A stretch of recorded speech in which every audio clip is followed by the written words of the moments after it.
Can you discipline autistic children? What do you think?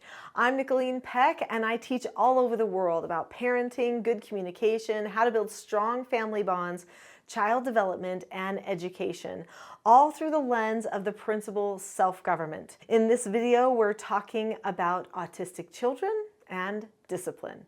In this video, we're going to talk about whether you can discipline autistic children and why, and what you can do to discipline them with clarity, love, and calmness.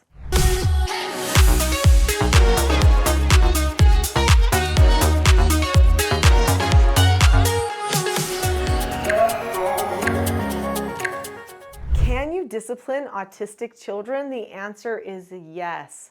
But you need to do so with a lot of clarity, predictability, making sure that you're keeping in mind the way that they process. This type of tailored approach to discipline and parenting is actually something that should be applied to all children.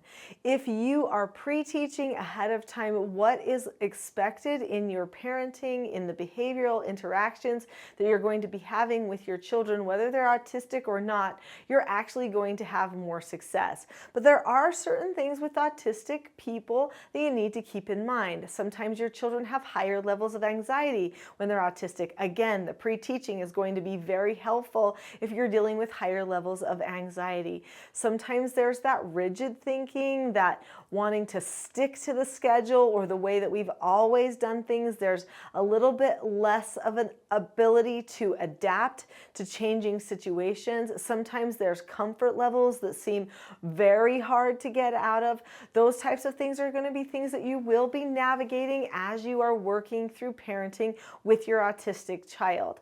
But we never should make the mistake of thinking that we cannot teach, correct, discipline an autistic child just because they are autistic.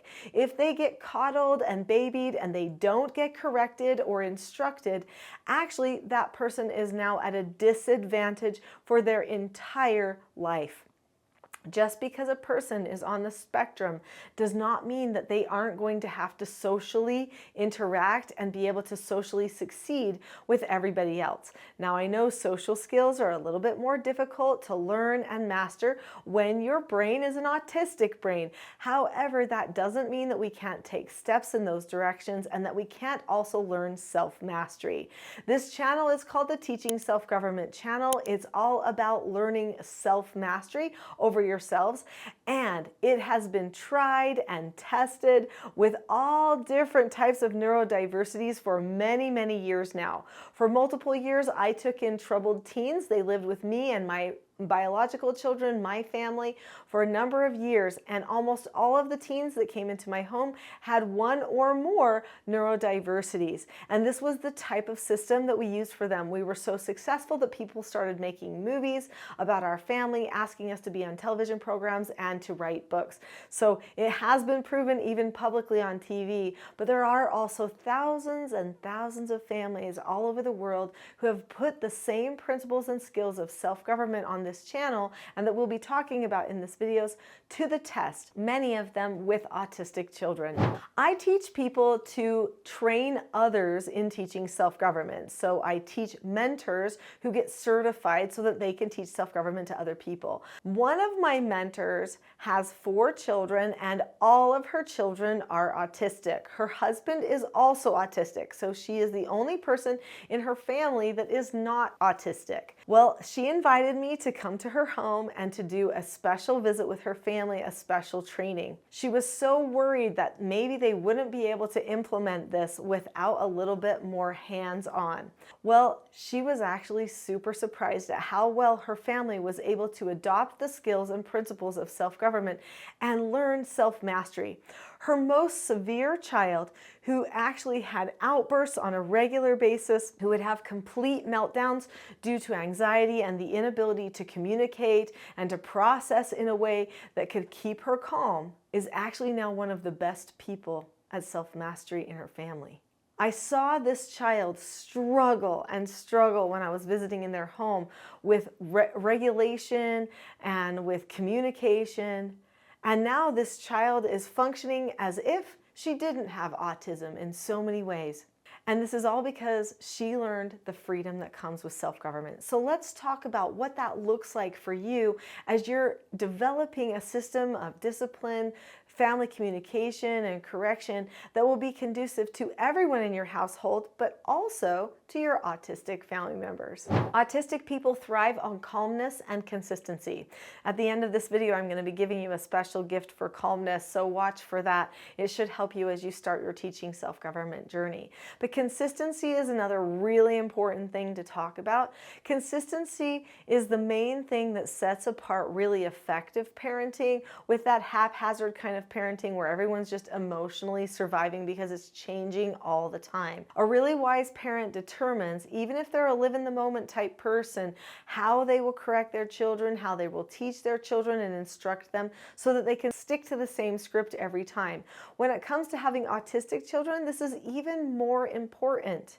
If you pre-teach them ahead of time what type of skills they are going to need and exactly how you will correct them and give them feedback on any of their communications or their skills, this is going to actually decrease their anxiety in the moment. It will also help them be able to have tools to draw from so that they can use those skills when they're necessary. Now, is it going to take practice because maybe there's a little bit of impulsivity or anxiety with that autistic child?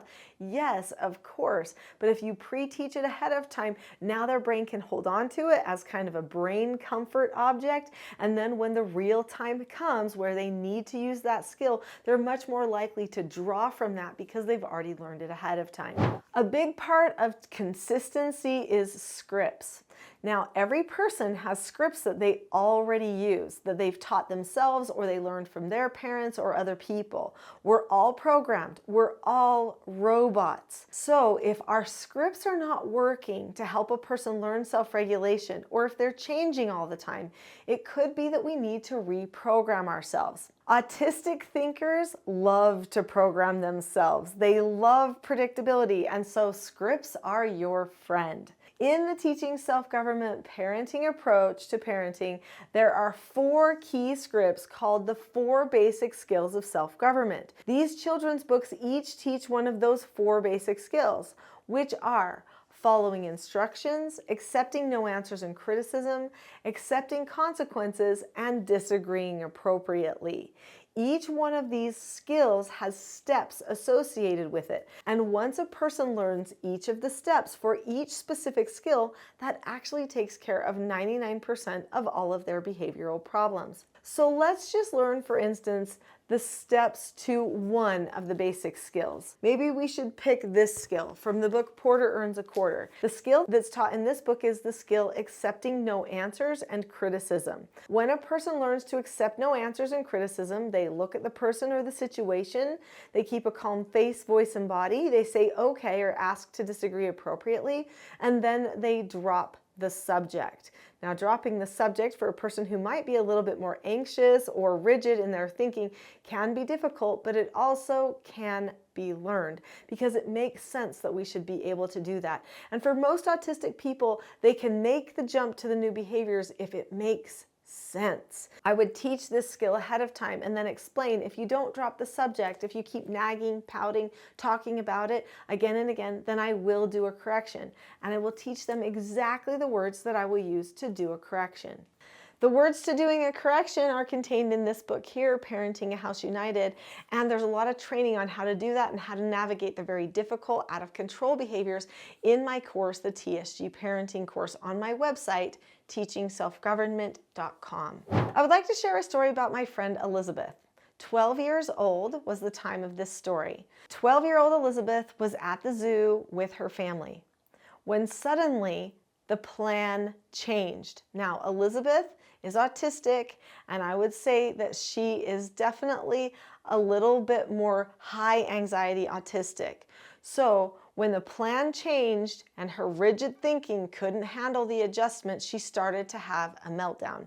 The meltdown got pretty bad. Mom and Dad were there, and they just went into using their teaching self-government skills. At first, they started with a correction with Elizabeth, but Elizabeth's anxiety was so high she didn't respond well to the correction. So they started moving into their intensive teaching skills. The intensive teaching skill that they were using with Elizabeth and her siblings was a skill called the Rule of 3. The parents did 3 things 3 times: a pre-teach, an instruction, and then a feedback step, which can be one of 2 things. They worked Elizabeth through this interaction of the Rule of 3 and started engaging her prefrontal cortex, pulling her out of those emotional places in her brain as she started thinking through what she was really trying to accomplish. She was able to get calm at the zoo. Even though there were a lot of people watching, she pretty much had an audience for her tantrum. She still was able to pull it together, even though she normally liked to perform for an audience. She still pulled it together. She was able to talk about the situation with her parents, and she was able to feel that freedom that comes with knowing that she chose to be calm, that she chose to use her skills for self-government. Nobody changed the surroundings for her. She wasn't disabled in that circumstance. She was perfectly enabled and felt empowered because she was able to know the skills and use the skills in just the right moment, and her parents were able to help her. It is possible to help a person who's autistic go from dysregulation to regulation, even in a public setting, as long as you've pre-taught them the skills that they need ahead of time. If you are working with autistic children, you're a little bit more into deep water parenting, and so I highly recommend the TSG parenting course that's located on my website, teachingselfgovernment.com. So click on teachingselfgovernment.com and I'll see you there.